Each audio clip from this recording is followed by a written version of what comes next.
बच्चों नमस्कार। मैं हूं आपकी संस्कृत शिक्षिका संध्या पांडे।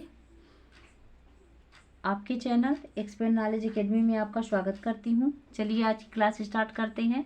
तो आज की क्लास में हम संस्कृत माधुरी भाग 2 तृतीया पाठ तृतीया विभक्ति पढ़ेंगे, जो किस पर आधारित है? करण कारक पर आधारित है। करण कारक का चिन्ह जो होता है से द्वारा होता है ना। इसमें जितने सारे सेंटेंस होंगे वो जो है तो किसी न किसी की सहायता से ही पूरे किए जा रहे हैं। ठीक है, तो पहला देखिए, यहाँ से देखते हैं। अहम मुखेन खादामि, मैं मुख से खाता हूँ, अर्थात किसके द्वारा काम हो रहा है?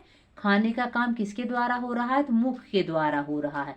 इसमें कौन सी विभक्ति का प्रयोग किया गया है बच्चों? तो इसमें तृतीय विभक्ति का प्रयोग किया गया है, जिसका चिन्ह होता है से द्वारा। हालांकि इससे पहले हमने वीडियो बनाए हैं कारक के, आप लोग देख सकते हैं। कारक आपके समझ में वीडियो के माध्यम से अच्छे से आ जाएगा। ठीक है ना। फिर भी आपको कोई दिक्कत हो रही तो आप हमें बताएं। सह कलमेन लिखत, वह कलम से लिखती है। नरह दंडेन चलत, दंड यानी होता डंडा। मनुष्य या नर डंडे से चलता है, मतलब चलने का काम किसकी सहायता से पूरा हो रहा है? डंडे की सहायता से। लिखने का काम किसकी सहायता से पूरा हो रहा है? तो कलम की सहायता से। ठीक है। बालव कंदुकेन क्रीडता, बच्चे जो है, दो बालक जो हैं तो क्या कर रहे हैं? गेंद से खेल रहे हैं। फिर है मालाकारः जलेन पादपम सिंचति सिंचति। मालाकार यानी होता है माली, जल के द्वारा पौधों को क्या कर रहा है? सींच रहा है। तो पौधों के सींचने का काम जो पूरा हो रहा है तो किससे हो रहा है? जल में। तो जल में तृतीय विभक्ति है, इधर कंदुकेन में तृतीय विभक्ति है, दंडेन में, कलमेन में और मुखेन में। ठीक है ना। मतलब जिस वस्तु की सहायता से कोई कार्य पूरा होता है, जिस वस्तु की सहायता से, है ना, कार्य क्या किया जा रहा है? पूरा किया जा रहा है, उसी वस्तु में कौन सी विभक्ति होती है? तृतीय विभक्ति और करण कारक होता है। ठीक है। चलिए अब यहाँ पे देखिए, द्वितीय तृतीय विभक्ति में द्विवचन का प्रयोग किया गया है। किसका प्रयोग किया गया है? द्विवचन का। महिला हस्ताभ्याम वस्त्राणि क्षालयति, महिला जो है दोनों हाथों से, है ना, कपड़े धोती है। फिर बालकाः चरणाभ्याम धावंत, यहाँ भी देखिए द्वितीय विभक्ति का प्रयोग किया गया है। सॉरी, द्वितीय विभक्ति नहीं, द्विवचन का। द्विवचन तृतीय विभक्ति का प्रयोग किया गया है। ठीक है ना। बालकाः चरणाभ्याम धावति, जो बहुत सारे बच्चे, यहाँ देखिए बहुवचन का यहाँ प्रयोग किया गया, यहाँ बहुवचन का प्रयोग है ना। यह द्विवचन का प्रयोग है, लेकिन विभक्ति कौन सी है? तृतीय विभक्ति है। बच्चे जो है दौड़ रहे हैं, पर किसकी सहायता से दौड़ रहे हैं? पैरों की सहायता से दौड़ रहे हैं ना। तो बच्चे जो है, बहुत सारे बच्चे जो हैं तो अपने पैरों की सहायता से दौड़ते हैं, भागते हैं। गजः पादयः चलति, ये जानते हो क्या? चार पैर न हो गए इसके, 1 2 3 4। तो एक वचन में पादेन पादाभ्याम पादहि, अर्थात ये बहुवचन में है। ठीक है ना। हाथी जो है हाथी जो है पैरों से चलता है। तो हाथी के चलने का काम किससे पूरा हो रहा है? पैरों से पूरा हो रहा है। तो जिस वस्तु की सहायता से कोई कार्य कंप्लीट होता है, पूरा होता है, उसमें तृतीय विभक्ति होती है।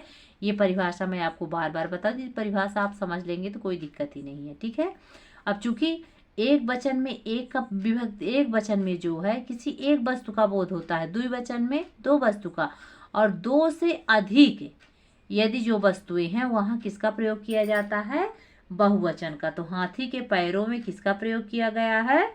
बहुवचन का। क्यों किया गया है? क्योंकि इसके पैर दो नहीं है बल्कि 4 हो हैं। ठीक है। फिर चलिए देखिए, यहाँ पे कुछ वही चीज समझाई गई है जो मैंने आपको बताया है। किसी क्रिया को करने में कर्ता को जिससे सबसे अधिक सहायता मिलती है ना, उसे करण कारक कहते हैं। करण कारक में तृतीय विभक्ति का प्रयोग होता है। जैसे दंडे व सह दंडेन चलत, चलत क्रिया में सबसे अधिक सहायक क्या है? डंडा है, अतः यह करण कारक है। इसमें तृतीय विभक्ति का प्रयोग हुआ है। हिंदी में इसका सूचक चिन्ह से या द्वारा, जो मैं आपको बता चुकी हूँ, है। और संस्कृत के शब्दों में लिखित चिन्ह लगाए जाते हैं। तो कुछ इस तरह से दिया हुआ है बच्चों। तो जब हम आपको ग्रामर पढ़ाएंगे तो ये सारी चीजों को आपको अच्छे से समझाएंगे। ठीक है ना। फिर थोड़ा सा आगे देख लेते हैं। ये चार्ट पूरा बना हुआ है ना। ये सारी चीजें तो हम ग्रामर जब पढ़ाएंगे आपको तो ये सारी चीजें आपको हम बताते चलेंगे चलिए आगे थोड़ा सा देख लेते हैं। सह कृषकः अस्ति, वह किसान है। कृषक यानी क्या होता है? किसान। अस्ति यानी है। कृषकः किम करोति, किसान क्या करता है? तो कृषकः हलेन क्षेत्रम कर्षति, कर्षति यानी जोतता है, हलेन यानी हल के द्वारा, क्षेत्रम यानी खेत को।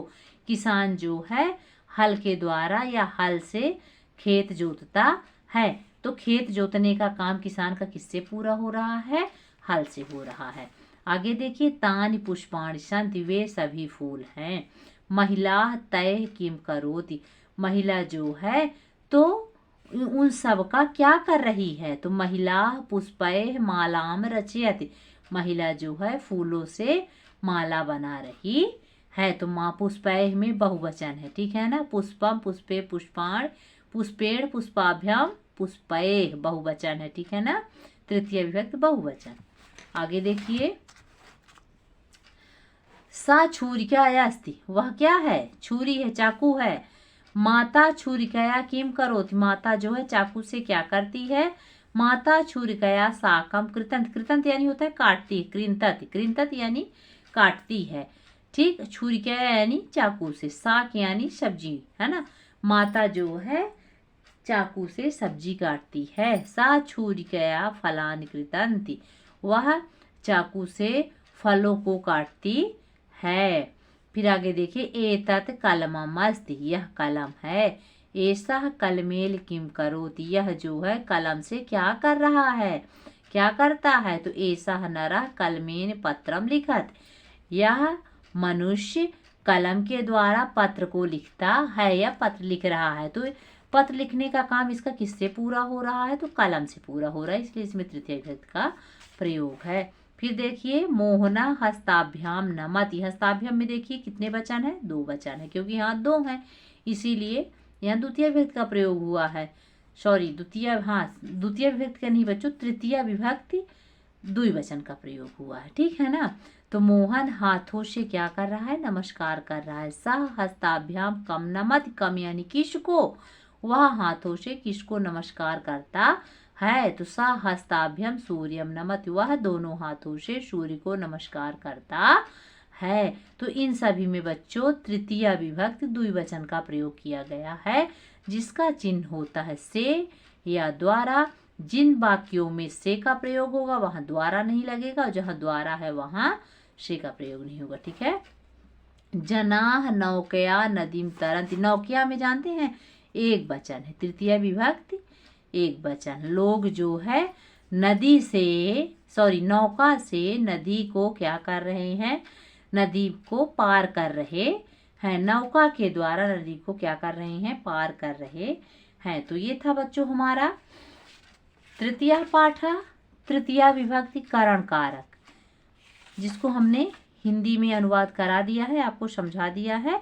नेक्स्ट वीडियो में हम इसका क्वेश्चन आंसर कंप्लीट करेंगे। धन्यवाद।